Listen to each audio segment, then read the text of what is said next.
Tulo ka mga opisyal sa Philippine National Police ang naaksidente sa Barangay Tarabucan, Oquendo District sa Calbayog City, Samar.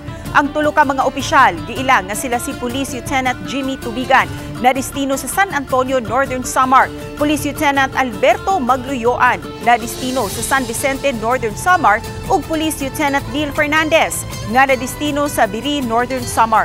Ang tulo ka mga pulis sakay sa auto nga gimaneho ni Tubigan nga gikan sa Katarman paingon sa Calbayog, Samar.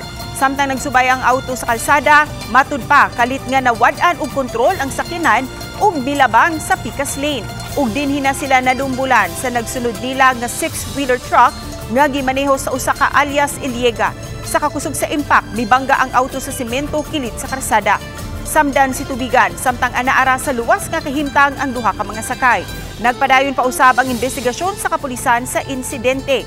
Samtang ang driver sa truck mag-atubang og kasong reckless imprudence resulting in physical injury ug damage to property.